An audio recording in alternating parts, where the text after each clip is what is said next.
one, darnation! I meant to do that.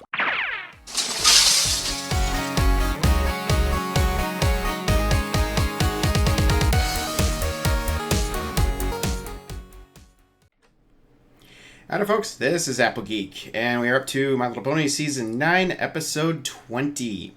Still spoiler free, and last episode was awesome, and I've been told that this one is a really good one too. So, let's find out. Episode 20, starting now. I think you really spruce up the office, Starlight. Miss Philodendron. Oh, Miss I'm gonna call you Philodendron. Phyllis. Don't you look good, Phyllis? Come in. Come in. That face. Were you just talking to someone? No. Hi.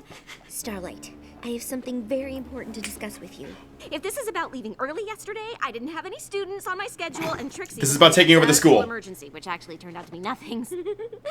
It's not anything like that. She's gonna become head mare.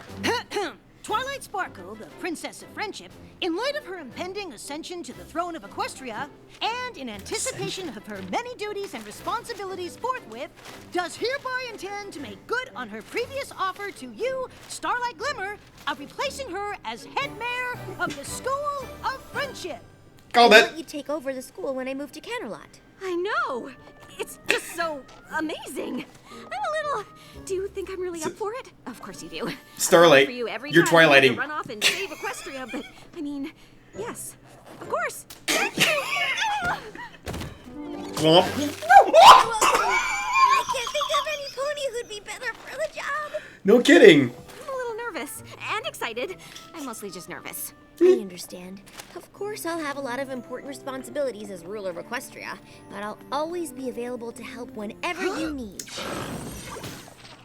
Oh, I haven't seen that in a Are you while. supposed to be at a royal etiquette lesson with Celestia and Luna right now? Right. Oh. Can't underestimate the important responsibility of royal napkin placement. Bye bye. Wow. I mean, no biggie, right, Phyllis? I've totally got this. Phyllis, no! Okay, well, I saw this one coming a mile away. Just didn't know exactly when it would happen here in the season. So, yeah.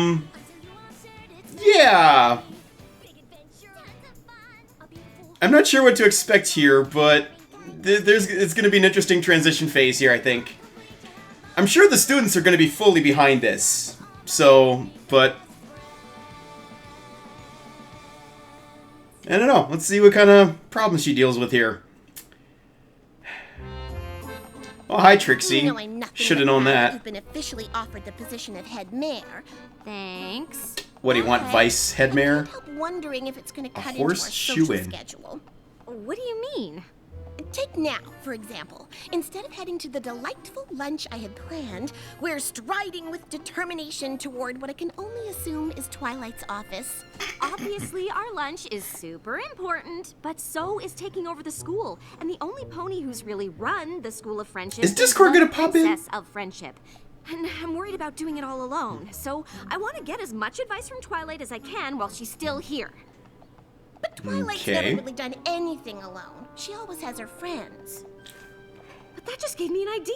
Oh, Thanks, boy. Trixie. You can give good advice when you don't mean to. Mudbriar, Sunburst, Are we still Trixie. doing lunch? What the? Origami? What? Getting royal place settings just right is a lot harder than it The looks. napkins. Got it. Okay. I know how busy you are, but I wanted to talk to you about running the school because, honestly, I was a bit worried about taking it over all on my own. But I just realized you never did it alone. Having a friend help out is pretty Very true. great. Exactly. So, Of course you can. Think about me hiring a vice head mare to help run things. Oh, no. I trust you to run the school any way you want. Oh, If that no. means hiring a vice head mare, I think it's a great idea. Until you find out it's going to be Like Trixie. you said, I've always had ponies around to help. And don't worry, you can always call on me to... Twilight, Rarity says you were supposed to be at the boutique 5 minutes ago for your second fitting for the coronation gown. Ugh, Oh. how many fittings are there gonna be? A lot? Anyway, good luck finding your vice head mare. I know you'll pick the right pony for the job. Boy, coronation gown. Things are really moving along here. I am humbled. Oh wait, it's not. I Oh, it's not going to be her. But hearing you say it out loud made me realize what a great and powerful vice head mare I'll be. Plus, we get to work and socialize at the same time. Well, sure, that would be fun, but I it gonna can't be just give you Sunburst? the job. Oh no, of course Oh not. no. I imagine there's a lengthy process to go through before you inevitably hire the best pony for the position. Wink. Oh boy. I'll probably interview several ponies. Of course, several. Wink. Why do you keep saying wink? I'm not saying wink. Starlight, Wink. how naive are you? I'm glad you all And- decided to be part Big of the go- search for the Dr. School Big- of Friendships. Why spoil rich here? Honestly, if you're looking for some pony to fundraise, I can bring in enough bits to have several buildings named after No. me. Well, No. that's not the primary Just- responsibility of the vice head mare. But any pony is welcome to apply. Big Mac, I really? think the What? selection process I've come up with is pretty special. Why not Maud? She has a doctorate. Unnecessary. Ahem. Since you all have to prove you have what it takes to be vice head mare, I've designed the interview in 3 stages. Each stage will test a different skill the vice head mare needs. Would it Only be those head who do well will stallion move instead through of head the mare if stages it's Big until Mac? finally Just the best never mind. candidate rises to the top. So, without further ado, it's time for stage 1, substituting for the teachers. Well. Please make a Dr. Hooves. That would be really interesting. Example of my great and powerful instruction. They might not want to go back to the regular faculty. Trixie.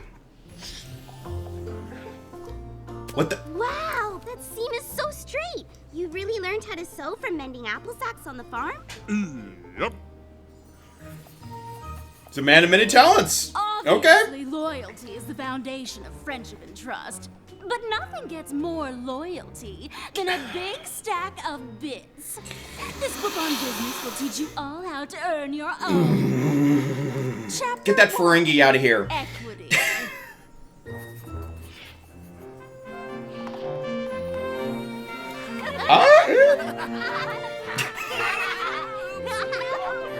Oh no, not the book.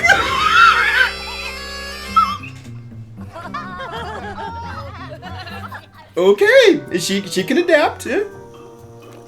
Ah, science teacher. Okay.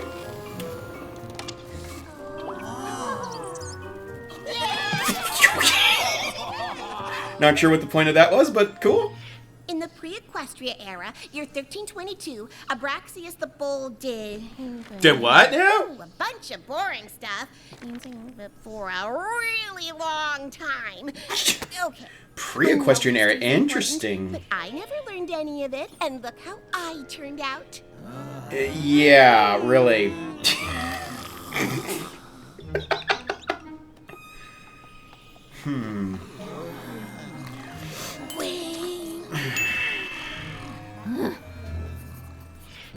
She's not even trying because she figures she's a shoo-in for the job. Those 3 are moving on. But what about the rest? I Please think no. we're in agreement on this one. Thank you.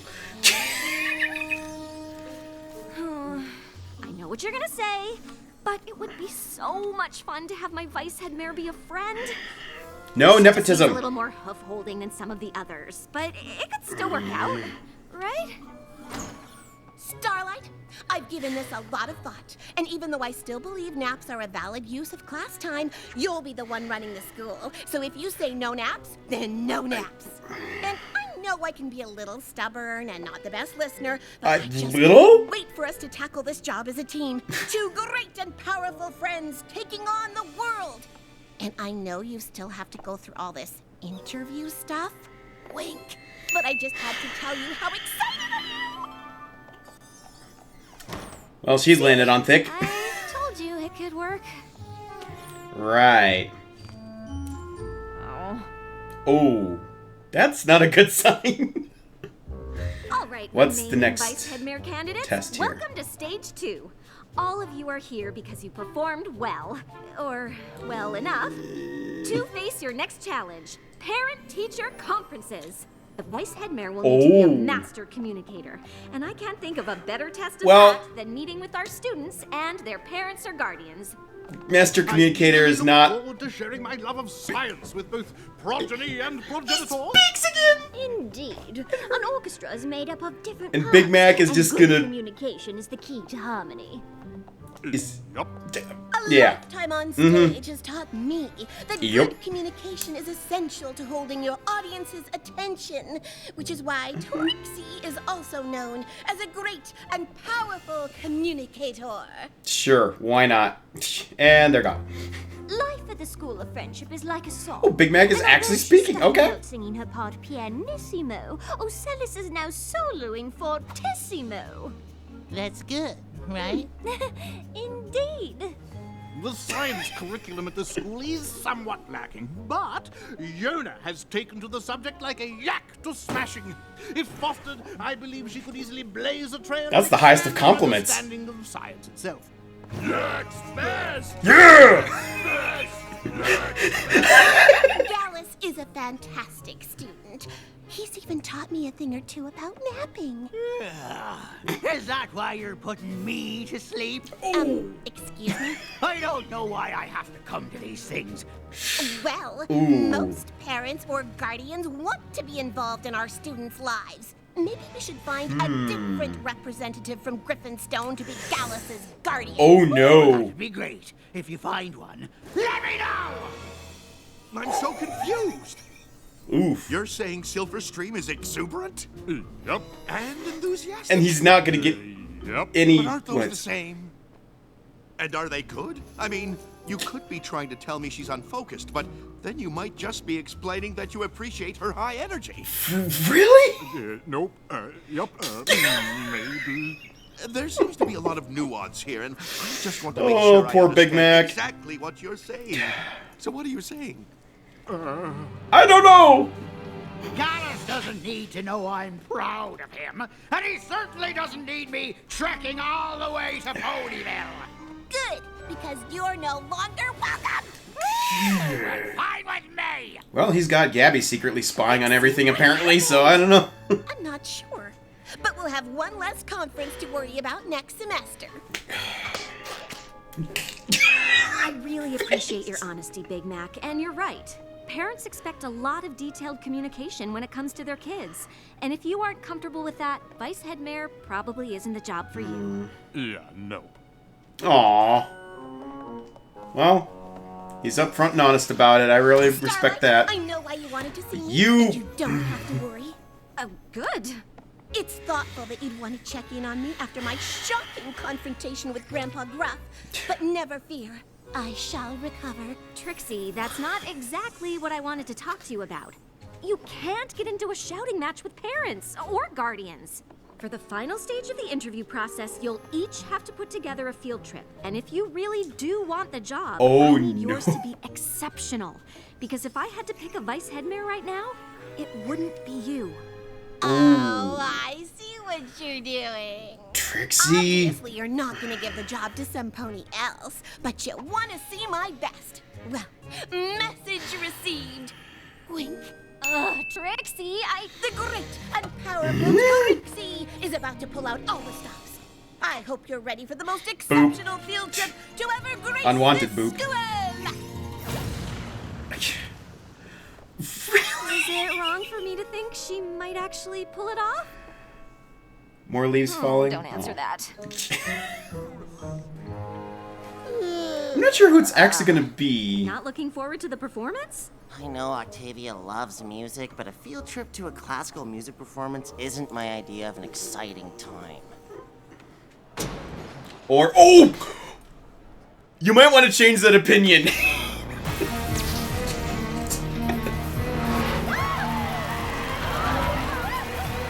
Classical dubstep fusion or whatever. Okay, I take it back.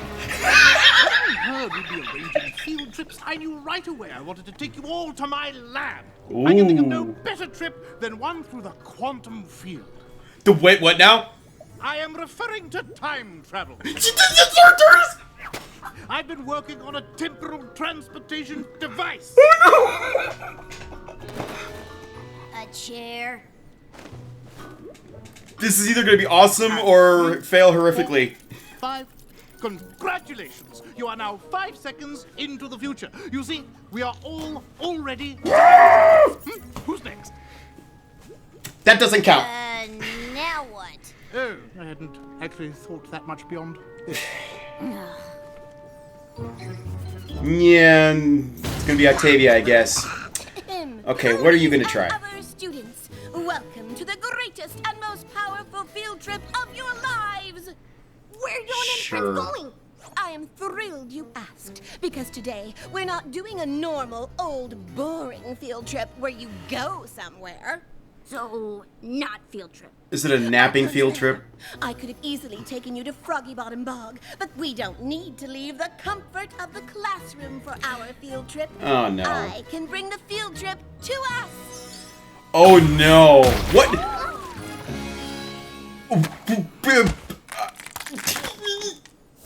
Oh, no. Trixie, what did you do? Well, Yes, I found the perfect that- patch of bog to teleport into the school. I guess I just didn't consider the possibility that a hive of flash bees might have nested there. Yeah. Epic fail.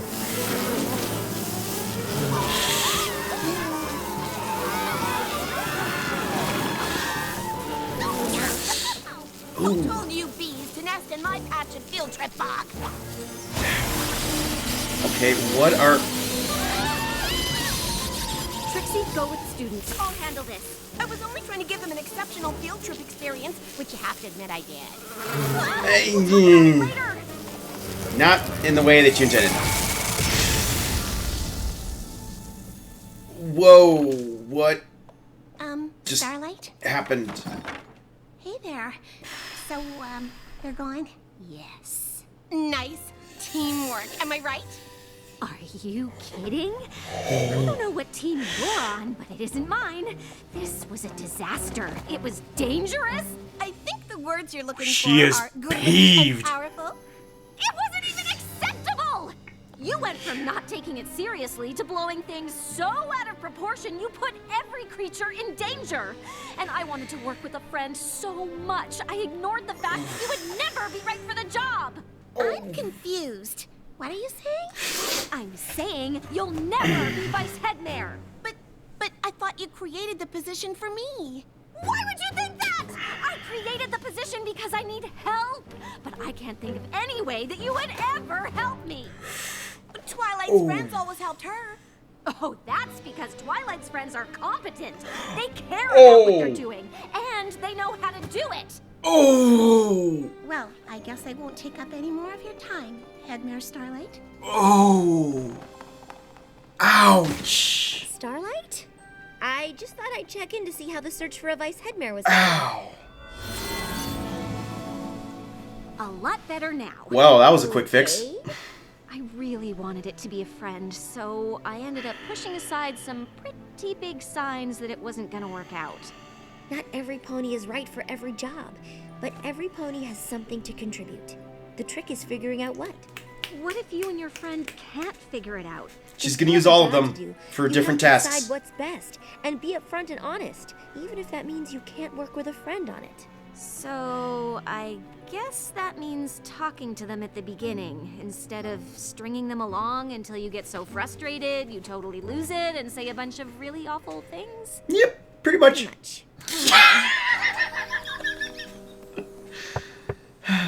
Trixie? I know you're in there. Well, you're wrong. Oh. Ugh. I'm sorry for all those things I said. I just really wanted it to work out, even though I knew it probably wouldn't. I should have said something sooner. Well, Obviously, we can't she have kinda what we did, want, and Trixie because ignored her. I'm terrible at everything and could never help you with anything. Oh. You aren't terrible, and you have a lot of great qualities.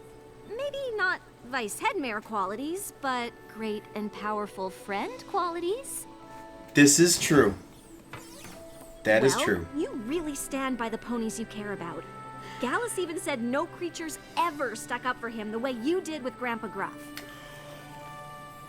It's nice to run the Oh. school together, but not every pony is right for every job. I know how you take your responsibilities seriously, and maybe I should have known I wasn't exactly a perfect fit. Yeah. Makes you feel any better? No pony was. What do you mean? Well, Dr. Hooves has decided to go back to his experiments, and Octavia is worried the responsibilities of vice head mare will take too much time away from her music. Maybe getting a vice head mare was a bad idea. No. Starlight, obviously you'd like some help, and hiring a vice head mare is a great idea. But who could it be? Well, you need some pony who's responsible like you, and detail-oriented like Twilight, and smart, obviously. It is a school, after all. It would be nice if I got along with them, since having it be a friend can't work out. Sunburst? Maybe it can. Ooh. And I knew as soon as I Called read it! Trixie's scroll Called that it it! was the exact right thing for me to do. But what about being Flurry Heart's Crystaller? Well, honestly, now that Flurry Heart's a little older, there really isn't much for me to do outside of the occasional tradition or festival. And working at a school is what I always thought I'd do. I mean, if you'll have me. Are you kidding? You're hired! I had a feeling this would work out. Oh, Trixie, thank you so much. Between being insightful when I want to be and giving good advice when I don't mean to, I suppose I can be a pretty good friend. More than that, actually. You really did give good advice. And you helped me talk through the problem of finding the right pony for the job. And we know you care about the students. Tell me Trixie's not going to be the new counselor. And powerful advice giver, problem talk througher, and student care about her. I think I'll go with friend. Friend is perfect. But there's a position here at the school. Oh, no! Right for too. No! What would you say to being the School of Friendship's new student counselor? No! I'd say this office needs a bit of redecorating. Potted plants scream desperation. Oh! Oh! There we go! We got the Phyllis! No!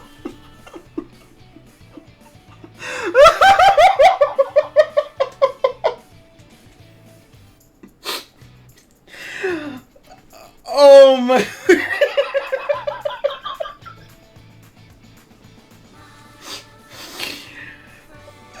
Okay. A whole lot of stuff just happened in this that I'm gonna need some time to pick apart here, so stay tuned everyone, I will be back shortly with my thoughts on this. So, Twilight is officially handing off the responsibility of running the School of Friendship to Starlight. I have long predicted that this day would come, but I wasn't really sure how it was all going to play out, and it definitely got to be a lot more interesting than I had thought it was. I'm not sure I really knew what it was going to look like, but this was definitely a fun twist. Just to note one thing right off the bat that occurred to me, Princess Celestia currently handles running a school while also being the ruler of Equestria, so one kind of might wonder, was it actually necessary for Twilight to hand it off this way? Couldn't she have still done both herself? But the problem here is that the school is in Ponyville, and Twilight is going to be moving to Canterlot, as she specifically stated in this episode.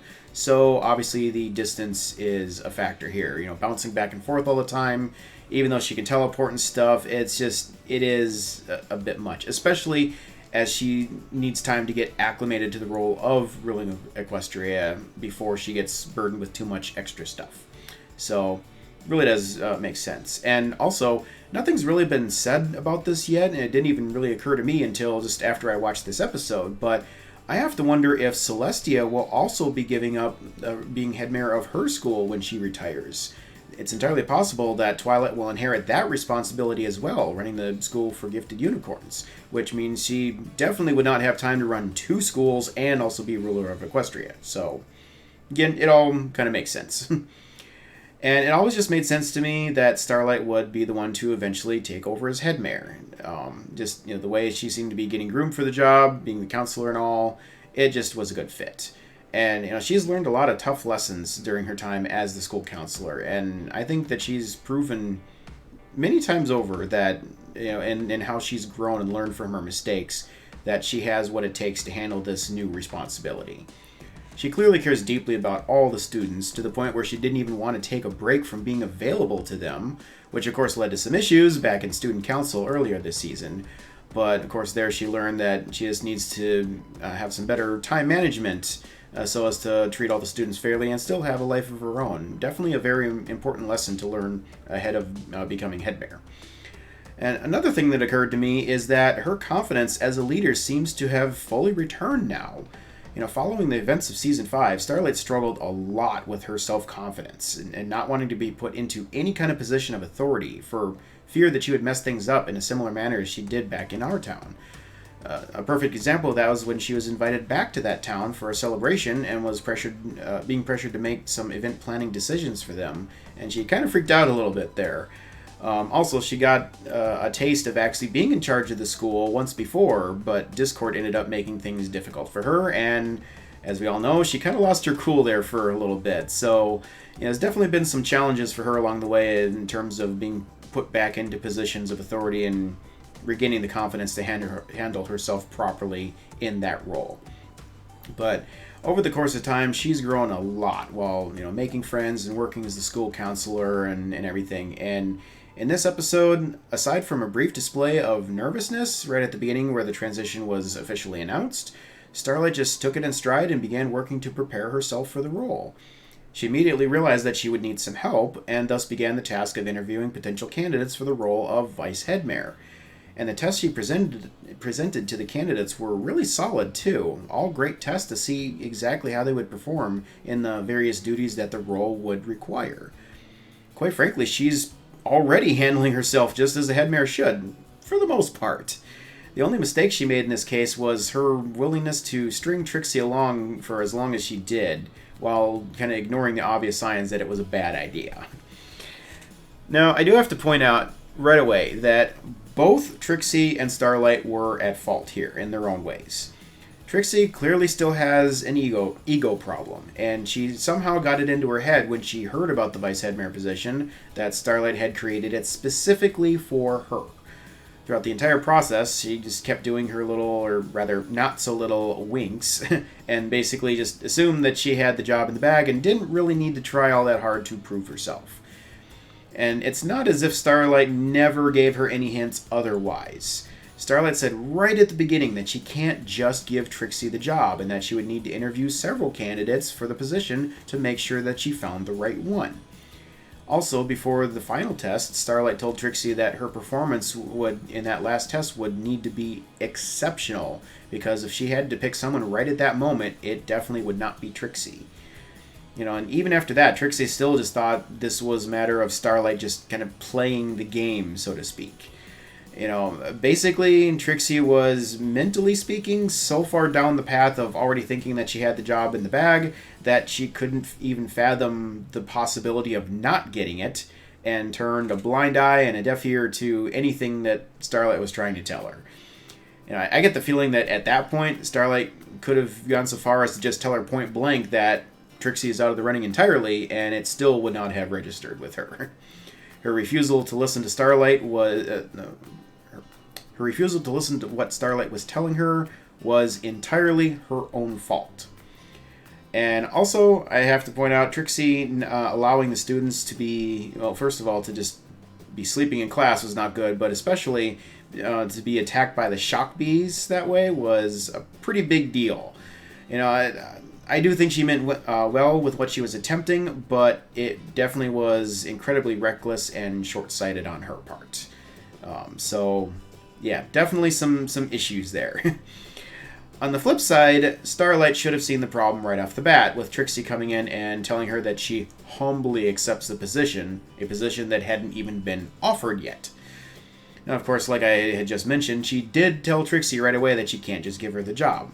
Unfortunately, she didn't seem to understand the winking and everything that Trixie was doing, which was obviously, signs that Trixie figured that she was a shoo-in for the job, hence the title of the episode, and that all the interviews and everything were just a formality that Starlight had to go through for appearances.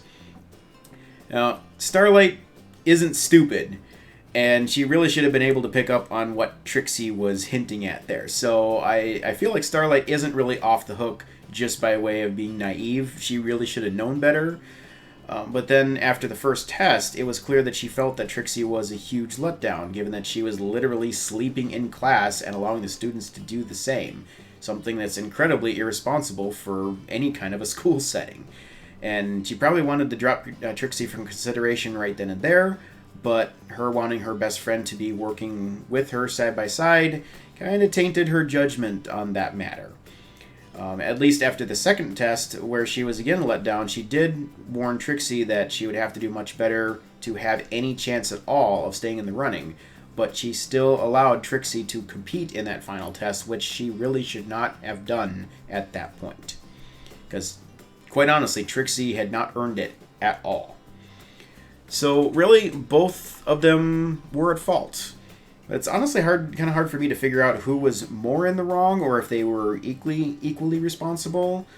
I guess it doesn't really matter. The point is they both made several mistakes here, you know. I feel like Starlight could have done a better job of making it clear to Trixie right from the start that the tests were not just a mere formality and that she certainly should not have let her friendship with Trixie affect her judgment. But Trixie also shouldn't have automatically assumed that she had the job, and quite frankly, she was being a rather lousy friend by trying to use Starlight's position to her advantage in that way. Also, the way Trixie was handling herself in general didn't really do well to convince anyone that she actually had the interest of the students or the school at heart, and instead was mostly only showing that her main priority was simply being able to spend more time with her best friend, Starlight. You know, both of them could have acted more maturely in this, and if they had, we wouldn't have had this problem in the first place. But then, of course, we wouldn't have had an episode either. And, you know, I do kind of wonder what would have happened if Trixie had actually tried. If she didn't think that she was a shoo-in for the job and actually tried hard to prove that she was worthy of the position, would she have actually been a legitimate contender? I honestly think that's a question that's at least up for debate, and truth be told, even if she didn't ultimately make the cut, I personally think that she would have done a whole lot better than she actually did. Yes, she still has issues and has more maturing to do, but there were at least some small signs that her heart was actually in the right place. For one thing, we know she definitely cares a lot about Starlight and wouldn't really want to do anything to knowingly let her down. And as Starlight pointed out, she does occasionally provide some good advice, even if it is sometimes in situations where she doesn't even mean to be doing so. Also, while her confrontation with Grandpa Gruff was not handled professionally, she actually did end up standing up for Gallus, saying that if Grandpa Gruff didn't really care about him, then perhaps they needed to find a different guardian for him, somebody who actually cared about how well he was doing at the school. I think Trixie identified that Gallus was really hurting, and in her own way came to his defense against the bully attitude that Grandpa Gruff was giving him. Despite the fact that it turned into a shouting match, her intent at least was very admirable. I honestly get the feeling that Trixie is capable of so much more, and she just has not had the right opportunities come along that would push her to grow and become a better version of herself. In all honesty, Starlight was kind of a mess herself when she came to live in Ponyville. Yes, her flaws were, somewhat different than Trixie's, but the point is that she had to learn a lot of hard lessons and work hard to prove herself, and her work as a school counselor really allowed her to make some big steps forward. Trixie has thus far proven that she can be a fiercely loyal friend, but her ego is definitely a big thing that's holding her back at this point. And, part of the problem there is that Trixie is still a bit of a nomad, living out of her wagon still, and presumably still traveling around and doing magic shows from time to time. As much as I was initially cringing at the thought of her becoming the school counselor, I now think that that's actually the perfect role for her at this point. For one thing, that means she's going to have to take up a more permanent residence in Ponyville, because obviously she can't be out on the road and also be there for her students at the same time. And putting down some roots will probably help her get a more solid foundation to grow on.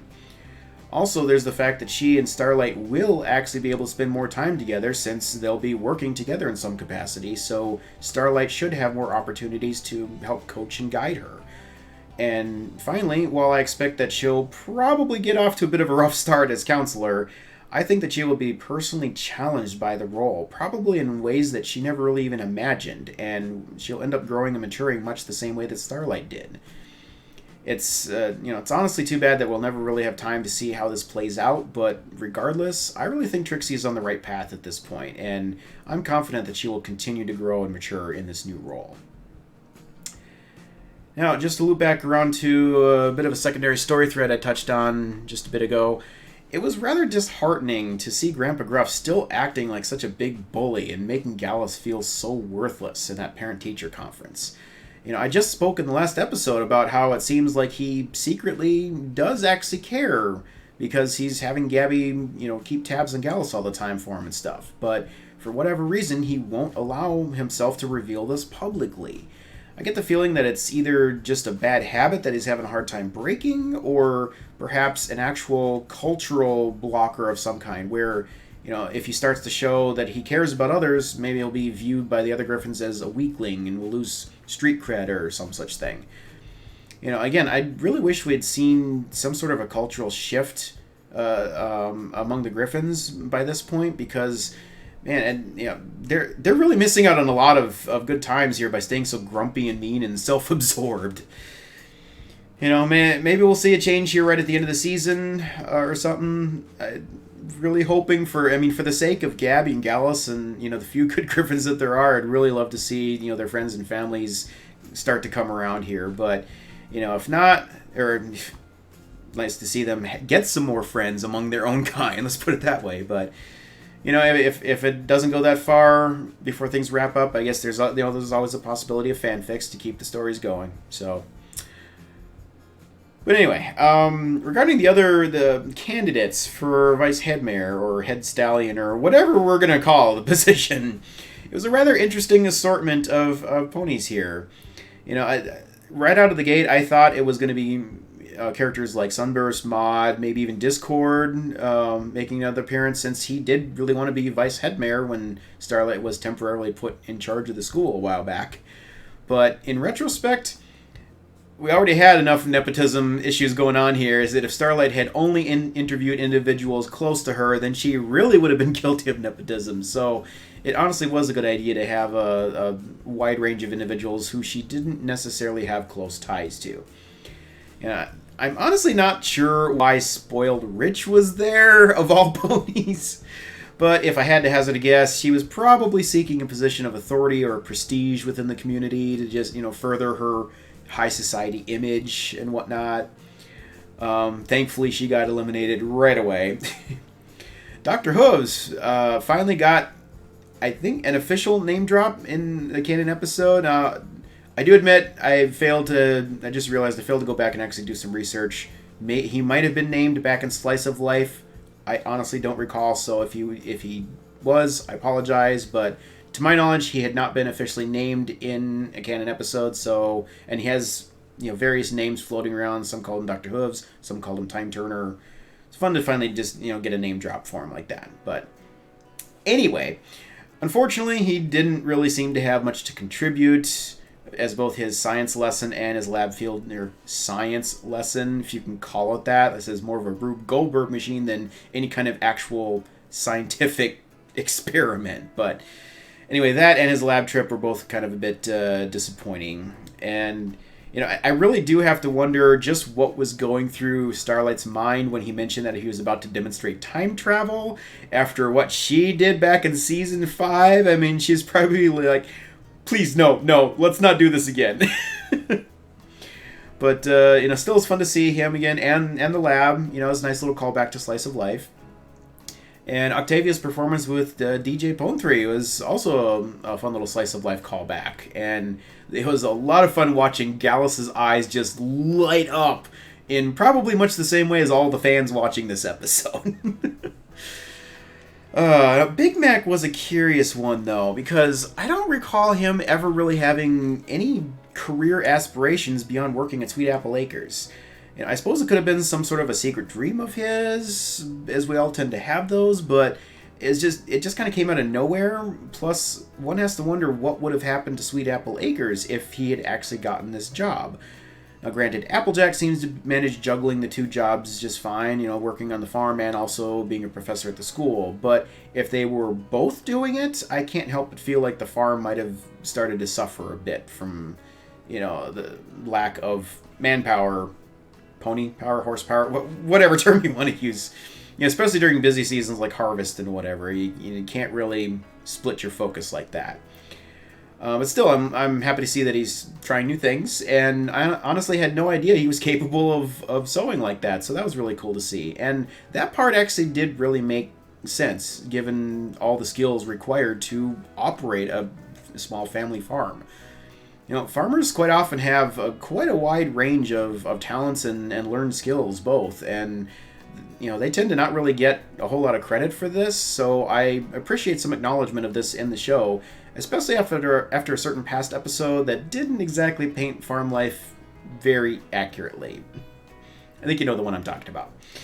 But yeah, just me, myself, you know, again, I grew up on a small family farm, and I can't tell you how many times my dad just engineered all kinds of, like, custom tools and jigs and things like that he needed to get stuff done just from scratch and whatnot. You know, farmers are very talented, hardworking people. So, again, nice to see some acknowledgement of, you know, the various skills that they often have. Anyway, I was actually kind of surprised that none of those ponies actually ended up staying on at the school in any way. I thought perhaps that Starlight would have found, you know, lesser positions for each of them, maybe just, you know, teachers of certain classes and such. And who knows, maybe they all could end up teaching classes on occasion, but in the grand scheme of things, it really does make the most sense for them to continue with their current jobs. And instead, we ended up with Sunburst after all.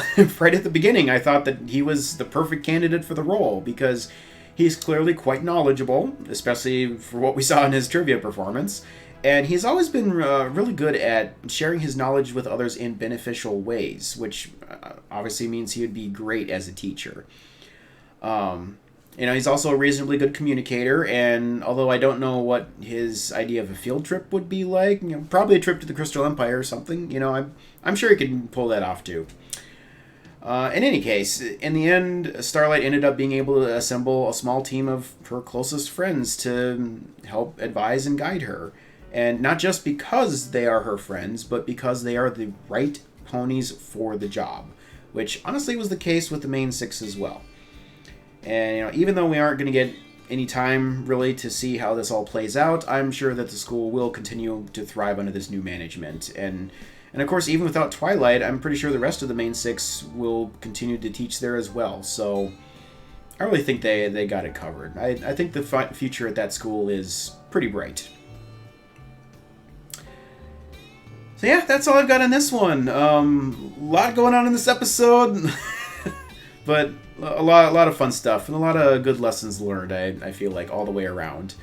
Always fun to see Starlight and Trixie's antics together, and I love the story advancement here. How it you know, both with Twilight and Starlight and everything, and just moving closer and closer to this big finish. You know, just side note, seeing Twilight again still handling herself with grace under pressure as she's trying to prepare for coronation and everything, still found time to, you know, still stayed calm and cool and found a little time to help advise Starlight once again. So great to see her continuing on, you know, in her maturity there. So yeah,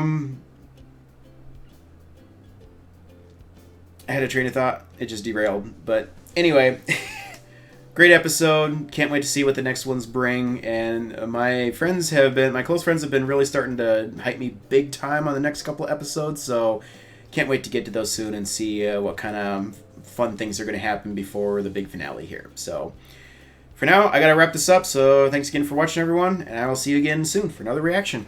Later.